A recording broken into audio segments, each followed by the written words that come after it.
그러므로 형제들아, 우리가 예수의 피를 힘입어 성소에 들어갈 담력을 얻었나니 참 마음과 온전한 믿음으로 하나님께 나아가자.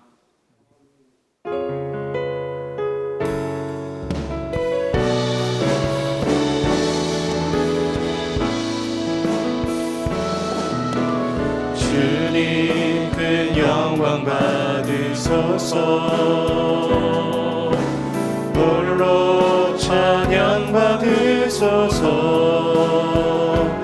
모든 이름 위에 뛰어난 그 이름, 온 땅과 하늘이 다 찬양해. 겸손하게 우리 무릎 꿇고 주 이름 앞에 영광 돌리세. 모두 절하세. 독생자 예수 주님께 찬양 드리리. 모든 영광과 존귀와 능력 받으소서. 받으소서. 영광과 존귀와 능력 받으소서. 받으소서. 그리스도 살아계신 하나님.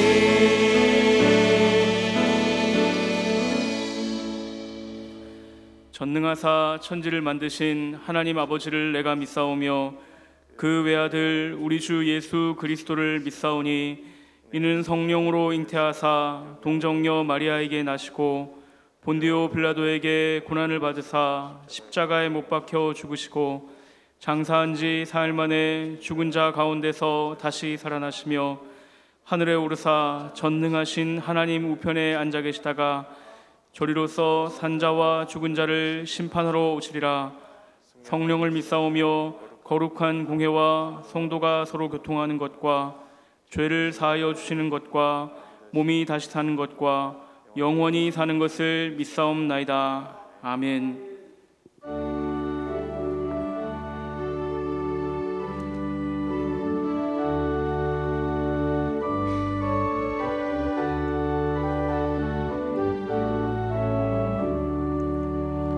샤론의 꽃 예수 나의 마음에 거룩하고 아름답게 피소서.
은혜와 진리로 저희들을 지켜주시는 하나님 아버지, 한 주간 또 눈동자처럼 지켜주시고 주일을 맞이하여 하나님을 경배하는 복된 자리로 인도하여 주신 그 크신 은혜에 감사드립니다.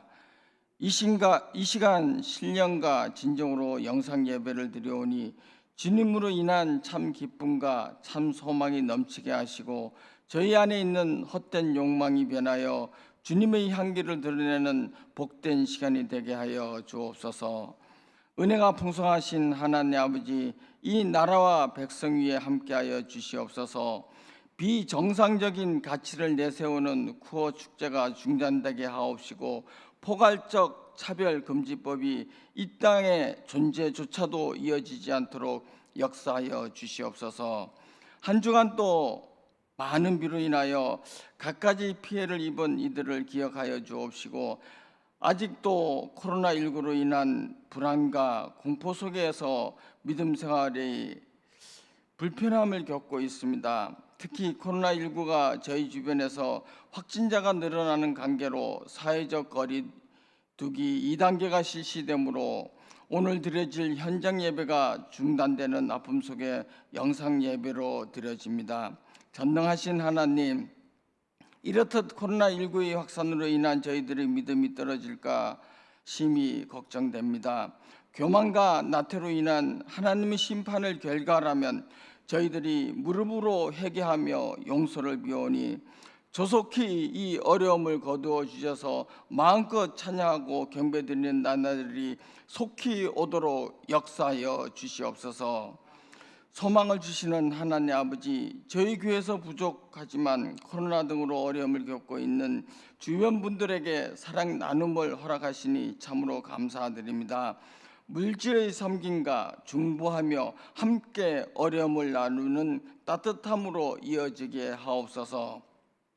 이어서 선교위원회에서 준비하는 수재 피해 교회를 돕는 사랑 나누기에도 함께하여 주셔서 이웃과 고향의 수재로 인하여 힘들어하는 교회들의 고통을 서로 분담하게 하시고 격려되는 행사가 은혜로 넘치게 인도하여 주옵소서. 이 시간 오직 주님을 바라보며 성결된 모습으로 영상 예배를 드리는 성도님께 믿음에서 오는 기쁨과 평화를 충만하게 하여 주옵시고 육신의 고통, 경제적인 어려움, 자녀들을 위한 간절함이 근심이 변하여 평안이 되게 하옵시고 슬픔이 변하여 기쁨이 되게 하여 주옵소서. 하나님의 말씀을 전하시는 담임 목사님께 성령의 두루마기 덧입혀 주셔서 귀한 말씀이 선포될 때에 생명의 말씀, 능력의 말씀이 증거되게 하옵소서. 말씀을 증거하실 때 하나님의 유일한 아들 예수 그리스도를 간절한 마음으로 믿어 저희들의 심령이 말씀으로 묶임을 받고 하나님께 온전히 쓰임받는 삶이 되게 하여 주옵소서. 예배의 시종을 맡겨오며 거룩하신 예수 그리스도님으로 기도드려옵나이다. 아멘.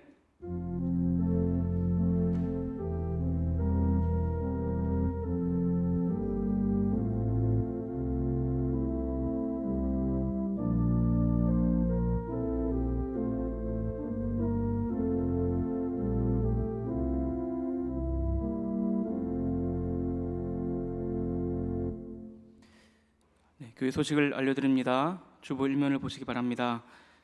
코로나로 인해서 사회적 거리두기가 2단계로 격상이 되었습니다. 50명 이상 실내 집회가 제한되기 때문에 안전을 위해서 이번 주일과 다음 주일 주일 예배는 2주 동안 온라인으로 전환하기로 결정하였습니다. 주일 예배 일부 예배 영상을 실시간으로 송출하고 일부 예배 이후에는 유튜브나 교회 홈페이지를 통해서 예배 실황 녹화 영상을 보실 수 있습니다.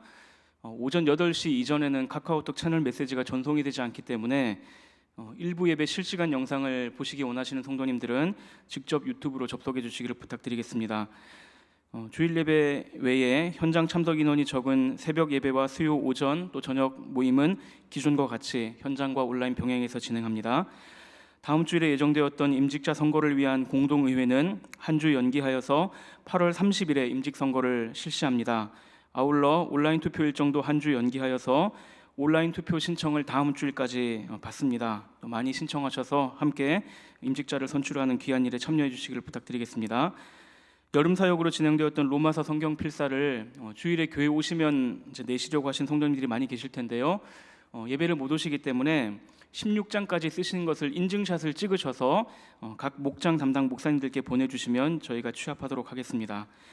지난 주일에 마감된 코로나 희망 나눔을 통해서 19분의 성도님들을 돕기로 하였습니다. 사랑에 참여해 감사드립니다. 그리고 아까 장로님께서 기도하신 것처럼 선교위원회에서 장마와 호우로 인해서 침수되거나 큰 피해를 당한 미자립 교회를 도우려고 하고 있습니다.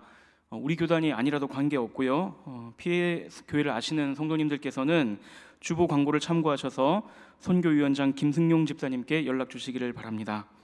결혼 광고입니다. 이목장 효자 현대 이순 김영춘 집사님과 권영희 집사님의 장남인 김동규 군의 결혼식이 돌아오는 토요일 오후 3시 30분에 있습니다. 하나님께서 기뻐하시는 아름다운 가정 이루시기를 기도합니다. 하나님께 드린 예물 봉헌하겠습니다.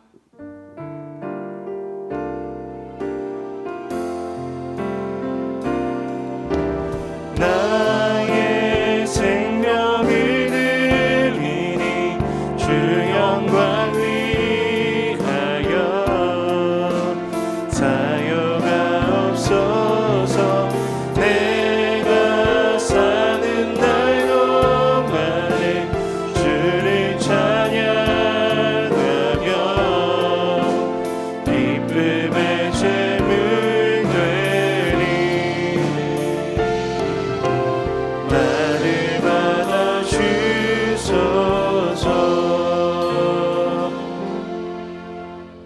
나와 내 백성이 무엇이기에 이처럼 즐거운 마음으로 드릴 힘이 있었나이까. 모든 것이 주께로 말미암아 싸우니 우리가 주의 손에서 받은 것으로 주께 드렸을 뿐이니이다.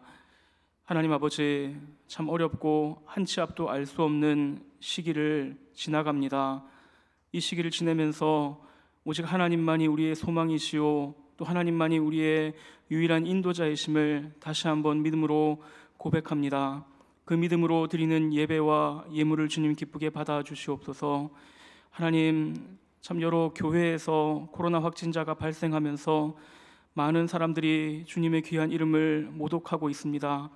하나님, 우리가 드린 이 물질뿐 아니라 우리의 모든 삶을 주님께서 받아주시고 사용하셔서 가장 귀하고 복되신 예수 그리스도의 이름이 존귀히 여김 받는 일에 사용되게 하여 주시옵소서. 감사드리며 예수 그리스도의 이름으로 기도드립니다. 아멘.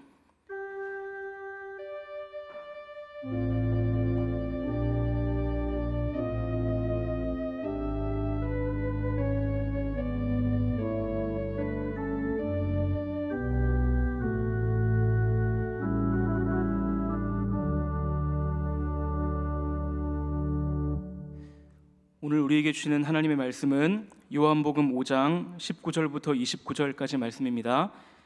신약성경 150쪽에 있습니다. 요한복음 5장 19절부터 29절까지 말씀입니다. 한 절씩 교독하시고 마지막 절은 같이 읽도록 하겠습니다.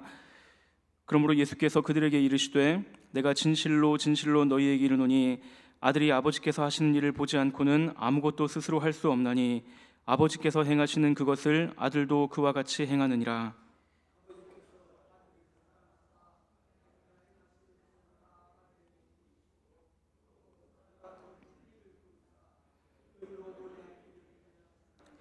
아버지께서 죽은 자들을 일으켜 살리심 같이 아들도 자기가 원하는 자들을 살리느니라.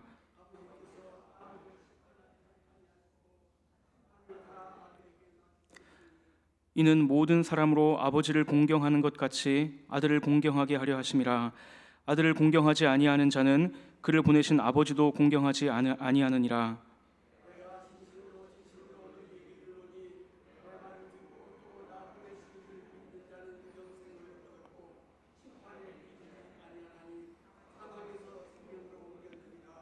진실로 진실로 너희에게 이르노니 죽은 자들이 하나님의 아들의 음성을 들을 때가 오나니 곧 이때라.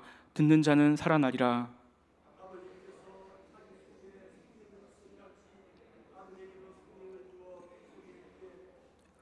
또 인자됨으로 말미암아 심판하는 고난을 주셨느니라.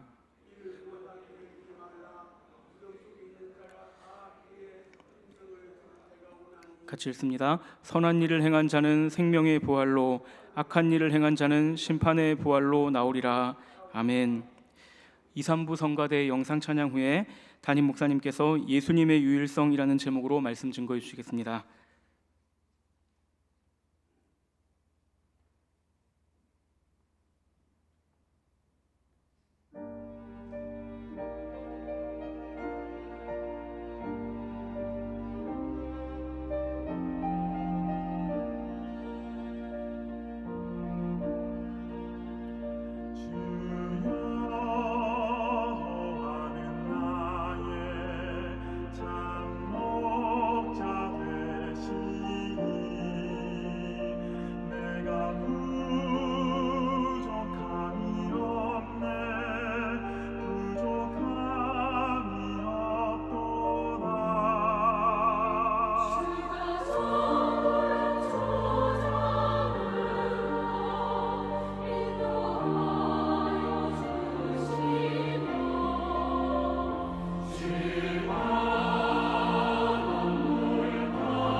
아멘. 감사합니다. 안녕하셨습니까? 오늘 영상으로밖에 인사를 못 드리게 된 거 굉장히 마음이 아프지만 영상으로나마 또 인사를 드리고 함께 예배할 수 있어서 참 감사합니다. 지금 한국 교회가 어렵습니다. 연일 코로나가 교회에서 나오는 바람에 우리 장로님께서 기도하신 것처럼 교회를 향한 지탄의 목소리가 굉장히 많이 있습니다. 사랑과 은혜 교회가 그런 지탄의 대상이 되지 않기 위해 최선을 다해서 노력을 할 것이고요. 또 우리 성도님들 안전을 위해서 저도 최선을 다할 텐데 앞으로 2주간 동안은 주일 예배를 모이지 않고 영상으로만 하려고 합니다.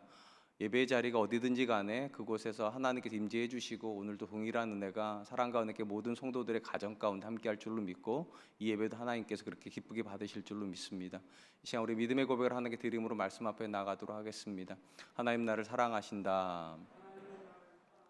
하나님은 내 인생에 크고 비밀한 계획 가지고 계신다.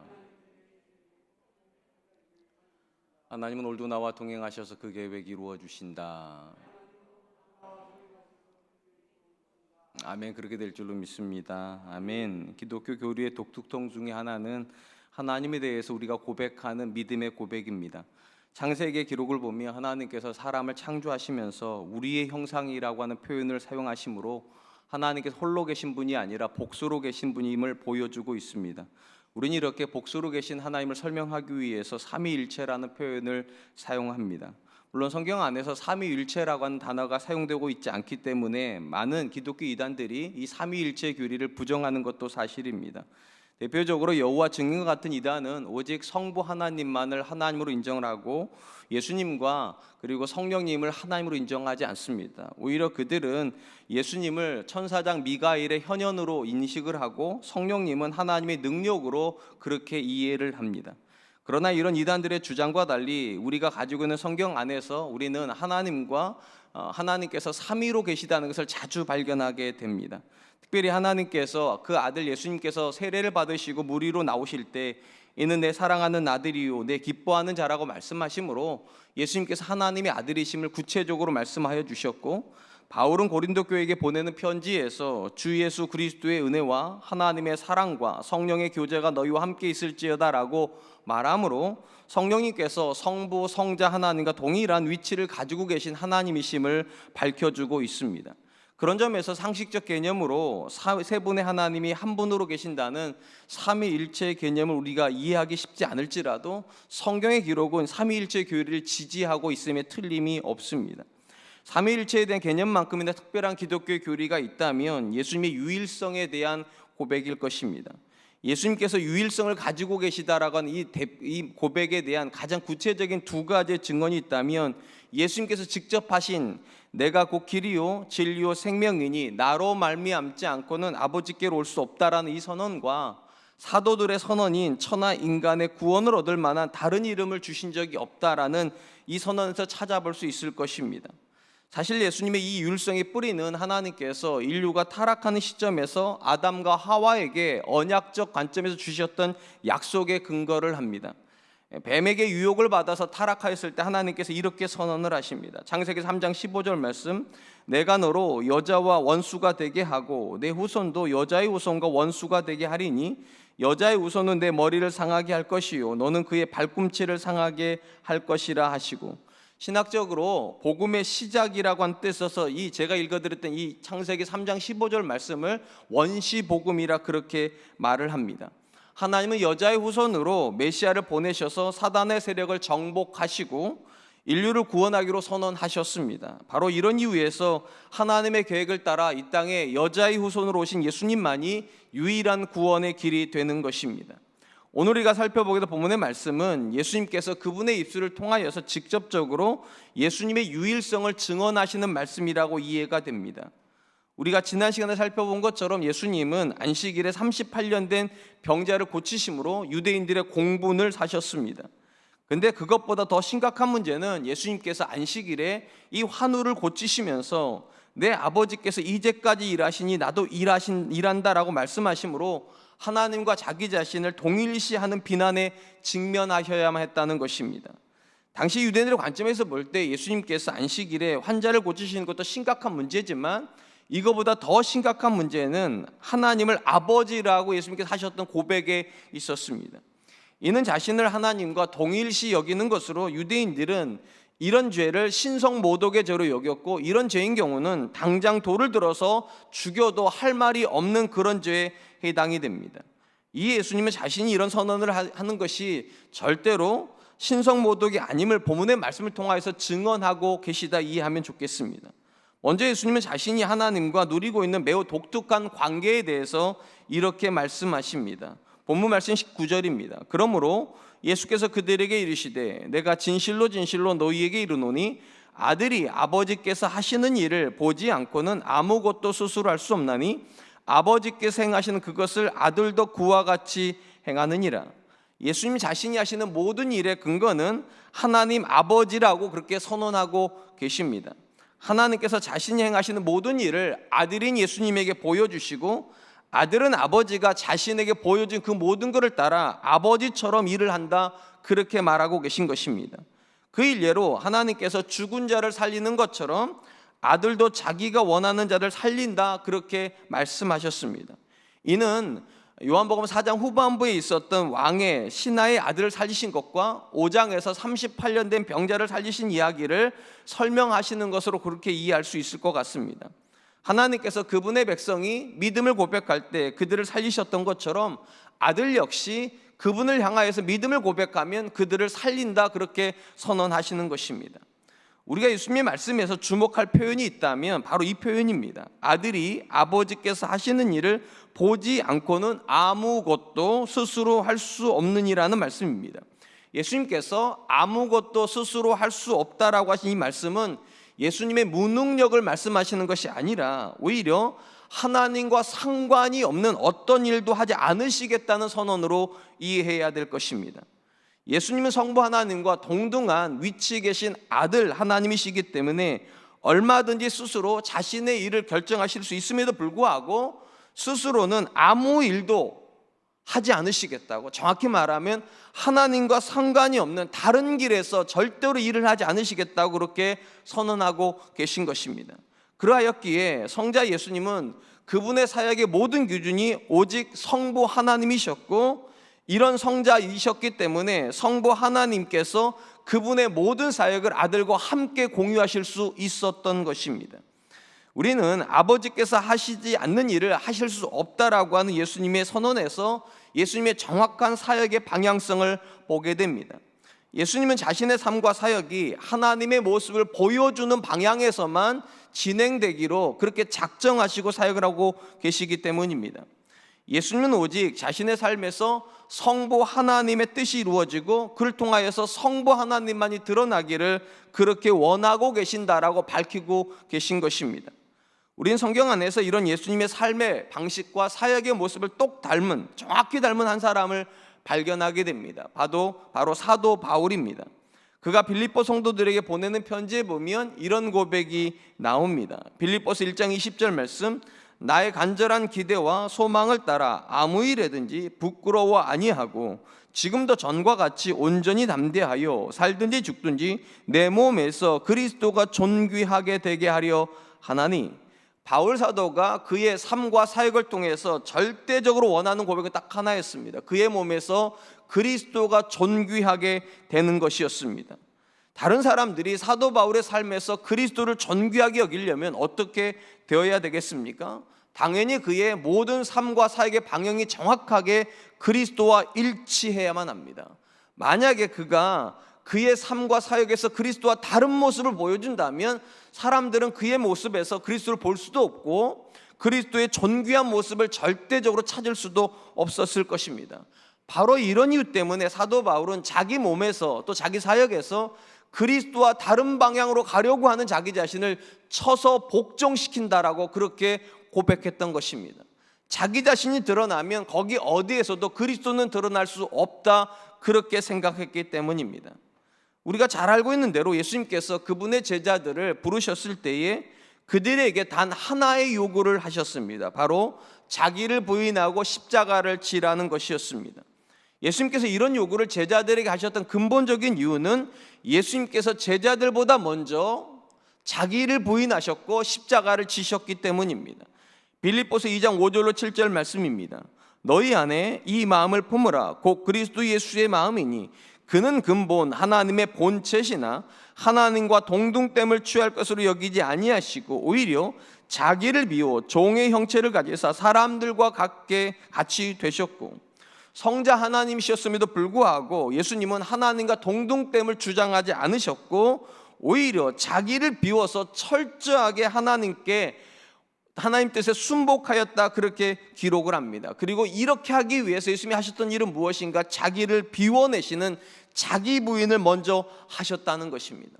사실 이런 선언은 우리가 이해할 수 없는 선언입니다. 왜냐하면 창세기 안에서 성자 예수님은 성부 하나님과 함께 창조 사역에 동참하신 창조주셨습니다. 근데 창조주였던 이 예수님께서 자기가 만든 피조물인 사람이 되셨다, 창조주가 피조물이 되었다, 이런 선언은 사실은 우리가 이해할 수 없는 불가항력적인 선언이라 이해할 수 있을 것입니다. 그리고 예수님께서 이런 결정을 하셨던 근본적인 이유는 인류를 구원하시려고 하시는 성부 하나님 뜻을 이루시기 위해서 자기를 비우셨다라는 것입니다. 그리고 하나님께서 예수님에게 그런 모습을 보셨던 것처럼 예수님께서도 제자들에게서 그런 모습을 보고 싶으시다는 겁니다. 예수님께서 자기를 부인하셔서 하나님 뜻을 이루셨던 것처럼 제자들도 자기를 부인함으로 예수님의 뜻을 이 땅 가운데 이루라는 것입니다. 이렇게 함으로 예수님은 제자들 안에서 예수님의 뜻을 이루시고 하나님은 그런 예수님 안에서 하나님의 뜻을 이루시게 되는 것입니다. 사랑하는 성도 여러분, 성경이 말하는 신앙의 여정을 간단히 말하면 내 길을 부인하고 하나님의 길을 걸어가는 것입니다. 이 부분에서 우리에게 가장 중요한 모범을 보여주신 분이 예수님이십니다. 예수님은 얼마든지 자신의 길을 고집하실 수 있는 위치에 계셨음에도 불구하고 스스로 자기의 길을 포기하시고 아버지 하나님의 길만을 유일한 길로 삼으셨습니다. 그리고 제자들을 부르신 이후에 그들에게 요구하셨던 것도 동일한 모습입니다. 자기를 부인하고 예수님이 서 계신 하나님의 길에 제자들도 서 있으라는 것입니다. 이렇게 함으로 하나님이 계신 길에 예수님이 계시고 예수님이 계신 길에 제자들이 서 있게 되는 것입니다. 예수님께서 하나님께로 가는 유일한 길인 이유는 예수님께서 하나님이 서 계신 길에 가장 온전하게 서 계신 분이시고 그 예수님이 저와 여러분들을 그 길에 초대하시는 분이시기 때문입니다. 그리고 누군가가 하나님이 서 계신 길, 예수님이 서 계신 그 길에 서려면 그들에게 가장 기본적으로 요구가 되는 것이 자기 부인입니다. 내가 하고 싶은 거 다 하고 내가 하기 싫은 거 안 하는 길에 하나님이 계신 것이 아니라 하나님이 하고 계신 일을 내가 하고 하나님이 하지 않으시는 일을 내가 하지 않을 때 그 길에서 우리는 하나님을 만나고 예수님을 만나게 되는 것입니다. 그리고 이것을 우리는 신앙이라 부르는 것입니다. 그런 점에서 신앙에서 자기 고집은 존재할 수 없습니다. 자기가 원하는 것을 원하는 것이 아니라 하나님이 원하는 것을 원하기 때문에 내 거를 부인하는 이 고백이 신앙의 고백이라면 바라기는 저와 여러분들이 예수님이 보여주셨던 이 유일한 길을 가기 위해 우리도 자기를 부인하는 그런 삶을 살 수 있기를 주님의 이름으로 축원드리겠습니다. 두 번째로 우리가 본문에서 주목하려고 하는 것은 예수님께서 자기를 부인하신 이후에 하나님께서 예수님께 부여하신 독특한 권세가 있다라고 하신 부분입니다. 22절 23절입니다. 아버지께서 아무도 심판하지 아니하시고 심판을 다 아들에게 맡기셨으니 이는 모든 사람으로 아버지를 공경하는 것 같이 아들을 공경하게 하려 함이라. 아들을 공경하지 아니하는 자는 그를 보내신 아버지도 공경하지 아니하느니라. 구약 이스라엘 백성들이 하나님을 두려워했던 근본적인 이유는 하나님께서 각 사람을 심판하신다 그렇게 믿었기 때문입니다. 하나님은 그분의 백성들에게 율법을 주시고 그분의 백성들이 율법을 준행하는 여부를 판단하신 이후에 그들을 심판한다고 믿었기 때문에 이스라엘 사람들은 하나님 앞에 나가는 것을 두려워하였습니다.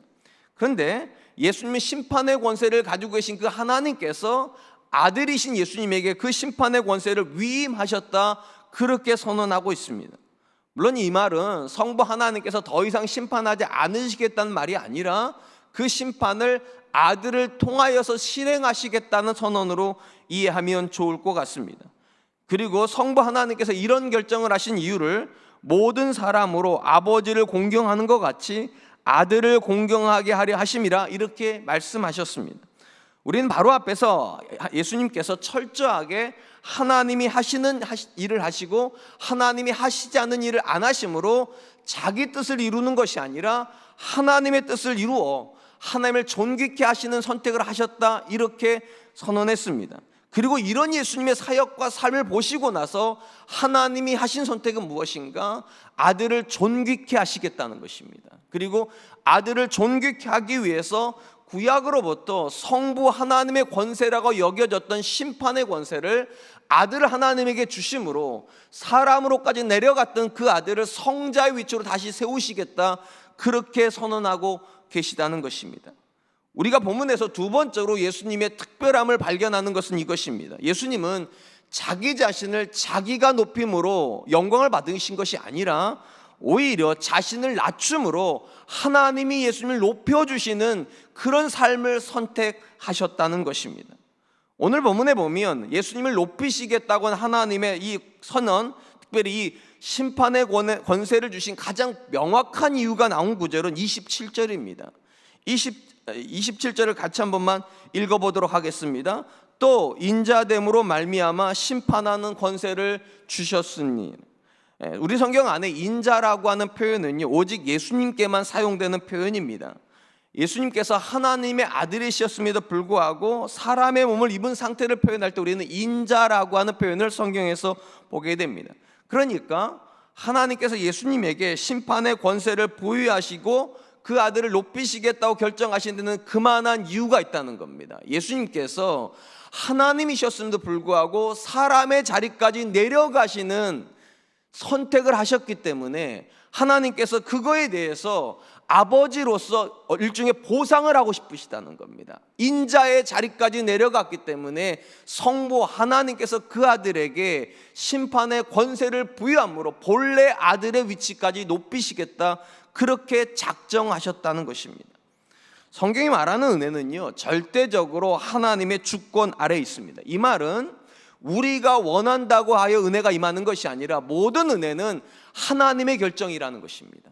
하나님이 은혜 주고 싶어하는 사람에게 은혜를 주시는 것이고, 하나님이 은혜를 걷어가시겠다 작정하시면 누구도 그 은혜를 붙잡고 있을 수 없습니다. 모든 주권은 절대적으로 하나님께 있기 때문입니다. 우리가 성경 안에서 이 하나님의 주권적인 은혜는 크게 두 가지 영역에서 임한다는 것을 발견하게 됩니다. 첫 번째, 하나님의 은혜가 임하는 주권의 현장은 하나님의 긍휼이 임하는 현장입니다. 하나님이 누군가를 긍휼히 여기시면 어김없이 거기에 은혜가 임하게 됩니다. 쉽게 말하면 누군가가 하나님 앞에 믿음과 또는 상황과 상관없이 하나님의 긍휼을 입으면 그는 은혜를 받습니다. 이를 가장 잘 보여주는 것이 누가복음 7장에 나오는 이야기입니다. 누가복음 7장에 보면 예수님과 제자들이 나인이라고 하는 성 안으로 들어가게 됩니다. 그리고 성문을 통과할 때 한 일행을 만나게 되는데, 그 일행은 죽은 과부의 아들을 장례 치르러 가는 사람들이었습니다. 이때 예수님은 우는 과부를 보시면서 불쌍히 여기심으로 죽은 청년을 살려주셨습니다.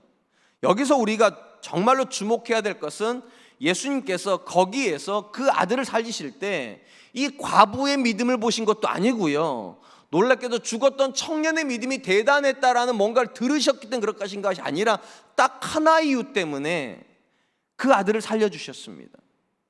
그 과부에게 이 아들이 유일한 아들이란 사실이에요. 그리고 그것 때문에 슬퍼하는 이 여인을 불쌍히 여기심으로 은혜를 부어주셨습니다. 그런 점에서 우리가 하나님께 기도하러 나아갈 때 내 모습과 신앙에 아무런 자신이 없을지라도 우리가 믿음 가운데 할 수 있는 가장 확실한 기도가 있다면, 하나님이여 나를 긍휼히 여겨 주시옵소서.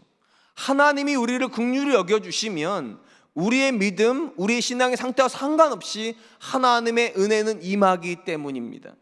두 번째로, 성경 안에서 하나님의 주권적인 은혜가 임하는 현장이 있다면 가장 이게 일반적입니다. 한 존재가 믿음에 근거하여 하나님을 영화롭게 하는 삶을 선택할 때 하나님은 주도적으로 그에게 은혜를 베풀어 주십니다. 하나님은 믿음의 고백을 근거하여 하나님을 높이는 삶의 선택을 하였던 요셉, 다윗, 다니엘, 그리고 오늘 본문에서 우리가 보는 예수님의 삶에 주도적으로 개입하셔서 그들을 영화롭게 하는 은혜를 부어 주셨습니다. 그런 점에서 우리가 하나님의 은혜를 입기를 정말로 원한다면 우리가 할 수 있는 가장 확실한 선택은 우리 삶에서 하나님을 높이는 믿음의 결정을 하는 것입니다. 이것이 가장 확실하다고 제가 말씀드린 이유는 하나님께서 저와 여러분을 긍휼히 여기실지는 사실은 우리가 정확하게 판단하기 어렵습니다. 이건 절대적으로 하나님만 아시는 거예요. 하나님이 긍휼히 여기고 싶으시면 긍휼히 여기는 거니까. 그러나 저와 여러분들이 믿음을 선택하여 하나님을 높이는 삶을 결정하는 것은, 이건 확실한 이유가 무엇인가? 성경 어디에도 하나님을 높이는 자들에게 하나님께서 은혜를 안 주신 적이 없기 때문입니다. 이거는 공식이 거의 확실합니다. 하나님을 높이려고 자기가 낮은 자리로 가면 하나님은 어김없이 그를 높은 자리로 불러주시는 은혜를 부어주신다. 그런 점에서 하나님을 높이는 선택이야말로 은혜를 구하는 우리에게 가장 확실한 선택입니다. 그런데 이 선택이 가장 확실한 선택임에도 불구하고 사실은 굉장히 어려운 선택이라는 것이 성경의 도전입니다. 왜 그렇습니까? 하나님을 높이는 삶을 살았던 모든 믿음의 사람들에게서 한 가지 공통점을 발견하게 되기 때문입니다. 우리가 흔히 광야라고 부르는 시절을 그들은 살아야만 했습니다. 우리가 잘 아는 대로 요셉은 하나님 뜻을 이루기 위해서 애굽에서 13년의 종살이를 해야만 했습니다. 하나님께서 요셉을 애굽에 보내신 이유가 있는데 그 하나님 뜻이 이루어지기 위해서 요셉은 13년의 노예라고 하는 광야 시절을 지나가야만 했습니다. 다윗도 이스라엘의 위대 왕으로 부름받았는데 이 왕으로 세워지기 전 동안 그는 거의 10년 가까이 광야에서 쫓겨다니는 생활을 해야만 했습니다. 다니엘도 마찬가지입니다. 그가 하루아침에 갑자기 총리가 된 것이 아니라 그도 모진 세월을 다 산 이후에 하나님의 높여주심을 경험한 그런 인물이었고, 오늘 본문도 역시 하나님께서 예수님을 그냥 높이신 것이 아닙니다. 인자로 낮아지는, 지극히 낮은 지점까지 내려오셔서 십자가에 죽으시는 그 모든 광야의 여정을 지나고 난 이후에 하나님께서 아들에게 심판의 권세를 부여하시는 것이기 때문입니다. 그런 점에서 근본적인 관점에서 믿음으로 사는 것은 참 쉽지가 않습니다. 왜냐하면 이 믿음의 고백 속에 뭐가 들어가 있으니까 광야라고 하는 낮아짐의 시간이 들어가 있기 때문입니다. 그럼에도 불구하고 왜 믿음의 사람들이 광야의 여정, 고난의 여정을 포기하지 않고 하나님을 높이는 삶을 선택하였을까요? 답은 매우 간단합니다. 근본적인 관점에서 하나님을 높이지 않는 믿음은 없기 때문입니다. 다시요, 근본적인 관점에서 하나님을 높이지 않는 믿음은 없습니다. 모든 믿음은 그 형태가 다를 수는 있어도 목적은 하나입니다. 하나님을 영화롭게 하는 것, 이것만이 유일한 믿음의 고백이기 때문에 모든 믿음의 사람들은 자신을 낮추고 철저하게 하늘을 높이는 그 삶을 살아갈 수밖에 없었던 것입니다. 사랑하는 성도 여러분, 솔직하게 이 시간 스스로에게 물어보시기 바랍니다. 하나님께서 여러분들에게 또 저에게 적극적으로 은혜를 주셔야 되는 이유가 있습니까? 오늘 본문에서 하나님께서 예수님에게 적극적으로 은혜를 주실 수밖에 없었던 이유는 딱 한 단어로 요약이 됩니다. 인자됨이라고. 아들이심에도 불구하고 모든 권세를 가지셨음에도 불구하고 그 아들을 부인하고 사람이 되신 걸 보셨기 때문에 하나님이 그 인자됨으로 인하여 심판하는 권세를 주셨다면 당연히 저와 여러분들도 하나님 앞에서 하나님, 내가 이런 삶을 살고 있습니다라고 하는 믿음의 고백이 있어야 될 것입니다. 물론 그런 삶의 고백이 없어도 하나님이 긍휼히 여기신다면 은혜는 임할 것입니다. 그러나 제가 말씀드렸지 않습니까? 하나님의 긍휼은 우리가 예측할 수가 없어요. 언제 긍휼이 임할지 우린 잘 모릅니다. 그러나 한 가지는 분명히 합니다. 누군가가 하나님을 높이기 위해서 스스로 낮아지는 지점에 가면 어김없이 그 자리에는 하나님의 은혜가 임한다는 것입니다. 참 안타까운 것은 하나님의 은혜를 원하기는 하는데 이 은혜의 자리로 내려가려고 하지 않는 것이 우리의 모습이라는 사실입니다. 그러나 기억하세요. 오늘 본문에서 예수님께서 보여주신 은혜의 원리는 매우 간단합니다. 내가 나를 높이는 곳에서 은혜가 임하는 것이 아니라 내가 하나님을 높이기 위해서 나를 낮추는 그곳에서 하나님의 은혜를 만나게 된다는 것입니다. 그리고 이것은 우리에게 있어서 선택이 아니라 사실은 필수적인 고백이어야 됩니다. 왜냐? 모든 믿음은 철저하게 하나님을 존귀하게 여길 때에만 믿음이기 때문입니다. 그러므로 낮아지려고 하는 삶을 선택해야만 합니다. 군림하는 남편이 아니라 아내를 사랑함으로 섬기는 자리로 내려가는 남편에게 은혜가 임합니다. 부모의 권위를 가지고 주장하여 자녀를 내가 원하는 자리로 명령하는 그곳에 은혜가 임하는 것이 아니라 자세를 낮추어서 자녀에게 귀를 기울이고 자녀의 생각을 수용해주는 그 자리에서 은혜가 임하고, 사회적인 지위를 가지고 내가 높은 자리에서 군림하는 곳에 은혜가 임하는 것이 아니라 그 권세를 가지고 그들을 섬기려고 할 때 그곳에 은혜가 임합니다. 그리고 그렇게 낮아지는 곳에서 우리는 만나게 됩니다. 하나님이 정말로 오늘도 일하시는구나, 나를 위해서 하나님이 일해 주시는구나. 저는 우리 사랑과 은혜교회 성도님들 안에 하나님의 은혜의 법칙을 따라 오늘도 기꺼이 낮은 자리로 내려가는 예수님 모습을 닮아갈 수 있기를 주님의 이름으로 축원드리겠습니다. 마지막으로 이 본문에서 예수님께서 보여주시는 것은 예수님께서 하나님께 부여받으신 그 심판의 성격이 무엇인가에 대한 부분입니다. 오늘 본문 말씀 24절입니다. 내가 진실로 진실로 너희에게 이르노니 내 말을 듣고 또 나 보내신 이를 믿는 자는 영생을 얻었고 심판에 이르지 아니하나니 사망에서 생명으로 옮겨졌느니라. 예수님은 하나님이 주신 심판의 권세를 가지고 행하실 심판에서 가장 중요한 요소가 두 가지라고 말씀하십니다. 하나는 그 말씀을 듣고 하나님을 향해서 믿음을 고백했는가요? 말씀을 듣고 믿음을 고백했다면 그는 이미 영생을 얻었고 영생을 얻었기 때문에 심판에 이르지 않는다고 말을 합니다. 왜냐하면 그는 이미 사망에서 생명으로 옮겨졌기 때문이라 그렇게 말을 하고 있습니다. 본문에서 정말로 놀라운 것은 예수님께서 심판을 말씀하시면서 이미 그리스도를 믿고 믿음 안에 들어온 자들을 향해서 영생이 주어졌다라고 말씀하고 계시다는 겁니다. 엄밀히 말하면 이건 미래형이 될 것 같아요. 영생을 얻을 것이다, 너희 영생이 주어질 것, 이렇게 말해야 될 것 같은데 오늘 본문에 영생을 얻었다 할 때 이 얻었다라는 표현의 시제는 현재형입니다. 그러니까 누군가가 예수님의 말씀을 듣고 오늘 믿음을 고백을 하면 하나님 그 자리에서 영생을 주심으로 사망에서 생명으로 옮겨 놓으신다는 거예요. 그렇기 때문에 미래에 가가지고 하나님의 심판대에 서봐야 내가 영생을 받았는지 안 받았는지 확인하는 것이 아니라 이미 이 자리에서 믿음을 고백하는 그 순간 확신을 가질 수 있다는 겁니다. 나는 하나님의 자녀이고 나는 영생을 얻었구나, 사망에서 생명으로 옮겨졌다는 것입니다. 그런 점에서 참 믿음은 놀랍습니다. 근데 이 믿음의 놀라움을 가지고서요 우리의 신앙에 대해서 오해하는 분들이 굉장히 많이 있다는 거 부인할 수가 없습니다. 적지 않은 분들이 내가 예수님을 믿어 이미 영생을 소유했다, 그렇기 때문에 이미 천국은 따놓은 거라고 생각하는 분들이 많은 것 같아요. 그러다 보니까 어떤 문제가 벌어지는가, 이제 천국은 얻은 것이니까 천국까지 가는 동안에는 얼마든지 내가 살고 싶은 대로 살아도 되는구나, 결론이 보장되었으니까 결론까지 가는 여정은 아무 상관이 없겠구나, 이렇게 생각하는 분들이 있는 것 같아요. 그러다 보니까 신앙은 나태해지고 어떤 면에서는 죄에 대해서 굉장히 마음이 자유로워지는 부분도 없지 않아 있습니다. 결론은 정해져 있다 믿기 때문에. 그렇다면 여러분, 지금 예수님께서 말씀하시는 영생을 얻었다라는 이 표현이 우리에게 정말로 자유를 주는 표현일까요? 결론은 이미 정해져 있으니까 이후로는 내가 살고 싶은 삶을 살아도 괜찮다는 뜻일까요? 만약 그런 거라면 기독교야말로 가장 쉬운 종교입니다.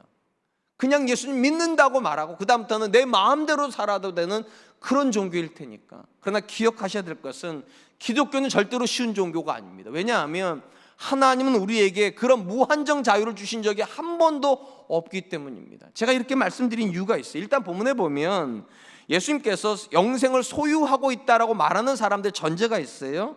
예수님의 말씀을 듣고 믿는 자는, 그러니까 듣고 있고 믿는 자가 영생을 얻습니다. 왜 이게 중요하냐면 이 본문에 나오는 이 듣는다는 말과 믿는다는 말도 다 현재형이기 때문입니다.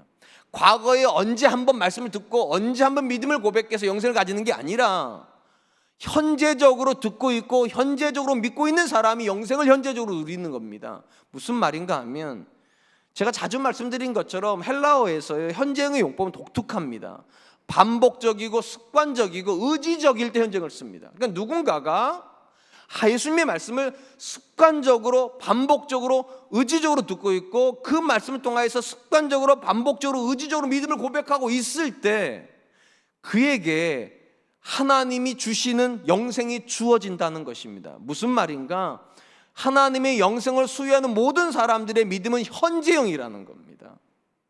과거의 어느 시점에서 한번 뜨겁게 은혜를 받아서 믿음을 고백함으로 지금 은혜를 누리는 것이 아니라 오늘 이 자리가 하나님께 고백하는 믿음의 현장이어야 되고 오늘 이 자리가 하나님의 말씀에 반응하는 그 사람이어야지만 결국 영생이 현재형으로 주어진다는 것입니다. 당연히 이런 영생은요 사람을 가볍게 그리고 함부로 살게 만들지 않죠. 왜냐하면 현재적으로 말씀을 듣고 있는데 그리고 현재적으로 믿음을 고백하고 있는데 어떻게 그가 함부로 삽니까? 더더군다나 내가 살고 싶은 대로 사는 삶은 없다는 걸 분명하게 보여주시려고 예수님께서 심판의 성격을 다시 한번 이렇게 말씀하십니다. 29절 말씀입니다. 선한 일을 행하는 자는 생명의 부활로 악한 일을 행하는 자는 심판의 부활로 나오리라. 여기에 중요한 건 이것입니다. 예수님께서 재림하시고 심판의 자리가 펼쳐질 텐데 거기에 두 가지 심판이 있다고 말씀하십니다. 하나는 어떤 심판입니까? 생명의 심판, 생명의 부활로 이르는 심판이고, 또 하나는 악한 일을 심판하는 이제 심판의 보좌가 있다는 거예요. 그러니까 모든 사람이 하나님의 심판대 앞에 서지만 두 종류의 결론을 앞으로 갈 겁니다. 누군가는 생명의 부활로 갈 거고, 누군가는 심판의 부활로 갈 거라고. 여기서 생명의 부활은 믿음의 고백의 결론일 것이고, 심판의 부활은 예수님을 부인하는 자들의 결론일 것입니다. 중요한 것은 예수님께서 자신을 믿는 자들이 가는 부활을 뭐라고 말했는가? 선한 일을 행하는 자는 생명의 부활로. 그러니까 믿는다는 고백을 예수님께서 어디로 다시 확장시켰는가? 선한 일을 행하는 걸로 연장시켜 놓으셨습니다. 그 말은 무슨 말입니까? 예수님께서 말씀하시는 그 말씀을 듣고 믿는 것은 관념적 개념이 아니라 사실은 삶의 고백이라는 겁니다. 매 순간 예수님의 말씀을 듣고 매 순간 믿음을 선택한 사람은 갈 수 있는 길이 딱 하나밖에 없다는 거예요. 하나님을 높이는 선한 삶으로밖에 갈 수 없다. 절대로 내가 살고 싶은 삶으로는 못 간다. 그렇기 때문에 저와 여러분들에게 영생이 보장됐다고 하여 이것이 우리에게 자유를 주지 않습니다. 오히려 이것이 우리에게 뭐를 부여합니까? 사명을 주는 겁니다. 내가 하나님의 사람이 되었으니까 하나님의 사람답게 살아야지. 그것이 생명의 삶으로 가는 것이고, 생명의 길로 가는 사람에게 하나님께서 생명의 부활을 주신다, 그렇게 약속하시는 것입니다. 사랑하는 성도 여러분, 예수님께서 하시는 심판의 독특성이 무엇입니까? 우리가 미래를 지금 이 자리에서 결정할 수 있다는 것입니다. 우리가 하나님의 심판대 앞에 가봐야 그때서나 내가 천국에 갈까 지옥에 결정되는 것이 아니라 지금 이 자리에서 우리가 천국으로 갈 것인가 지옥으로 갈 것인가를 결정할 수 있다는 거예요. 어떻게 해요? 그분의 말씀을 듣고 믿음을 고백하는 자는 영생을 얻었다. 그래서 사망에서 생명으로 옮겨졌다. 그러나 문제는 무엇입니까? 이것이 단회적 믿음을 말하는 건 아니라는 거예요. 언젠가 한 번 정도 큰 은혜 받으실 수 있어요. 언젠가 한 번 정도 심장이 뜨거워질 만큼 감격할 수 있어요. 근데 그것이 구원의 상태를 말해주지 않아요. 오히려 성경이 말하는 영생을 얻는 믿음은 현재형이에요. 지금 내가 마음을 열고 하나님의 말씀을 듣고 있는 것이고요, 지금 내가 그 말씀을 통해서 하나님을 높이고 나는 낮아지는 자리로 가는 그 믿음을 선택하고 그 믿음에 의해서 내가 선한 삶을 결정을 할 때 그 상태가 성경은 믿음의 상태라고 부르는 것이고, 이 믿음을 고백하는 사람들을 향하여서 하나님께서 영생을 주신다, 그렇게 말하는 것입니다. 한번 스스로에게 물어보시기 바랍니다. 지금 우리의 신앙은 현재형입니까? 성경에서 말하는 현재형이라는 건 제가 가장 중요하게 여기는 건 의지적이냐는 거예요. 내가 하나님의 사람답게 살려고 하는 의지가 있는가? 이 고백이 없다면 우리는 잘못된 믿음의 길에 들어서 있는 것입니다. 이 믿음은 절대로 우리를 구원하지 못해요. 의지가 있는 믿음이에요. 하나님을 기쁘시게 하는 삶을 살겠노라고, 하나님께서 그분의 뜻을 이루시는 그런 삶을 살겠노라고, 그런 고백이 우리에게 주어질 때 우리는 이 예수님을 유일한 예수님이라고 고백하는 것입니다. 바라기는 예수님께서 자신의 삶을 통해서 철저하게 낮아지시고 매 순간 하나님의 뜻을 이루기 위해서 선택하셨던 것처럼 저와 여러분들도 매 순간 하나님의 뜻을 이루기 위해서 선택하는 그런 분들 되셨으면 좋겠습니다. 이제 말씀을 맺으려고 합니다. 성경은 예수님께서 하나님의 아들이시며 오직 예수님을 통하여서만 하나님께 나아갈 수 있다, 예수님의 유일성에 대해서 말씀하고 있습니다. 그리고 오늘 본문에서는 이 예수님의 유일성을 쫓아가는 우리가 따라가야 되는 삶의 고백이 무엇인가를 우리에게 소개하는 말씀이라 생각이 됩니다. 첫 번째, 예수님께서 자기를 부인하심으로 철저하게 아버지 뜻에 순응하셨던 것처럼 저와 여러분들도 내 뜻을 부인하고 철저하게 예수님의 뜻에 순응하는 사람 되어 하나님의 길에 예수님이 서 계시고 예수님의 길에 우리가 서 있는 사람들 되어야 될 줄로 믿습니다. 두 번째로, 예수님께서 자신을 높이심으로 스스로 높아지신 것이 아니라 자기를 낮추심으로 하나님의 높여주심을 경험을 했다면 기꺼이 우리도 낮아진 자리로 가는 진정한 믿음의 선택을 해야 될 줄로 믿습니다. 마지막으로 예수님께서 이 땅에 계시는 동안에 매일의 삶 속에서 하나님의 뜻을 선택하셨던 것처럼 저와 여러분들도 과거의 어느 한 시점에 믿음을 고백하고 믿음의 삶을 살았던 것이 아니라 오늘도 그 말씀 앞에서 현재적으로 반응하고 현재적으로 하나님 뜻을 선택을 하여 선한 삶으로 나아갈 수 있기를 주님의 이름으로 축원드리겠습니다. 이 시간 우리 들은 말씀을 기억하면서 세 가지를 놓고 기도했으면 좋겠습니다. 첫 번째, 하나님, 나를 부인할 수 있는 삶을 살게 해주십시오.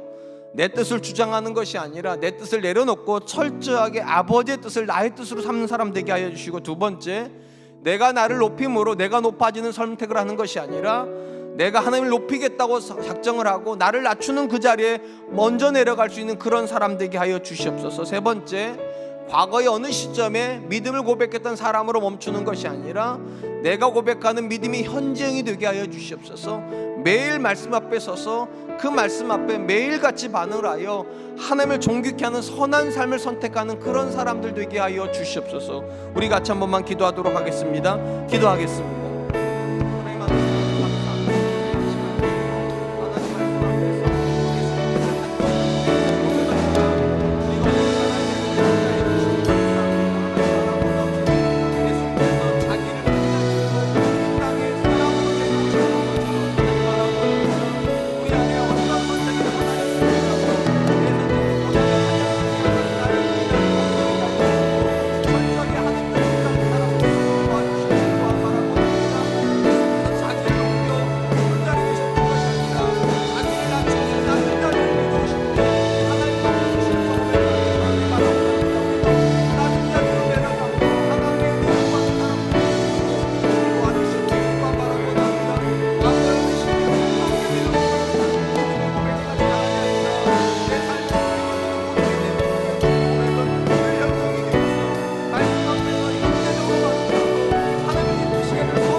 사랑의 많으신 하나님, 감사합니다. 이 땅에 아들이 오셨고 그 아들을 통하여서만 우리가 하나님께 갈 수 있다고 그렇게 말씀하여 주셨습니다. 그리고 오늘 본문 말씀은 그 유일하신 예수님께서 이 땅에서 사셨던 삶의 모습을 우리에게 소개하므로 우리가 어떤 삶을 살아야 예수님의 유일성을 닮아갈 수 있는지를 교훈하여 주시니 감사합니다. 주님, 바라고 원하옵기는 예수님께서 이 땅에 오시는 동안에 자기를 먼저 부인하고 십자가를 지시는 선택을 하셨다면 하나님, 바라고 원합니다. 우리도 매일의 삶에서 내 의지를 주장하는 사람 되지 말게 하여 주시고 내 생각을 내려놓고 하나님의 생각을 내 생각으로 삼는 사람들 될 수 있도록 주님 도와주시옵소서. 또한 바라고 원합니다. 예수님께서 스스로 자기를 높이셔서 성자 예수님 되신 것이 아니라 자기를 낮추어서 인자가 되셨을 때 하나님께서 그 예수님을 높여주셨던 것처럼 오늘도 하나님, 우리가 하나님 은혜를 구하기 때문에 기꺼이 나를 낮추고 하늘을 높이는 선택을 하는 사람들 될 수 있도록 주님 도와주시옵소서. 마지막으로 구합니다. 하나님, 우리의 믿음은 과거의 어느 순간에 뜨겁게 믿었고 뜨겁게 헌신했노라고 그렇게 고백하는 믿음 되지 않게 하여 주시고 매일의 삶에서 오늘 말씀 앞에 반응을 하고 오늘 하나님을 높여드리는 선택을 하여 하나님을 기쁘시게 하는 선한 삶으로 우리가 나아가는 그런 사람들 되게 하여 주시옵소서. 정말로 우리의 믿음은 늘 현정이 되어서 매일의 삶 속에서 하나님과 동행하는 그런 성도가 될 수 있도록 주님 도와주시고 이번 한 주간도 하나님, 코로나의 공포 속에서 우리 성도들의 가정을 지키시고 직장을 지키시고 사랑하는 자녀들 지켜주셔서 오직 하나님께만 영광이 되는 삶을 살 수 있도록 그렇게 인도해 주실 줄로 믿고 감사드리오며 지금은 우리 주 예수 그리스도의 은혜와 하나님의 사랑하심과 성령님의 함께 하심이 예수님의 유일성을 믿는다면 또 예수님처럼 살아야 된다는 그 거룩한 부담을 가지고 오늘도 말씀 앞에 반응을 하여 하나님을 존귀케 하는 삶을 살겠노라고 결심하는 우리 사랑과 은혜께 귀한 성도님들과 저들의 가정과 사랑하는 자녀들과 경영하는 모든 일들 위해 그리고 사랑과 은혜교회와 이 나라 이 민족 위해 지금으로부터 영원토록 함께 하시기를 축원하옵나이다. 아멘.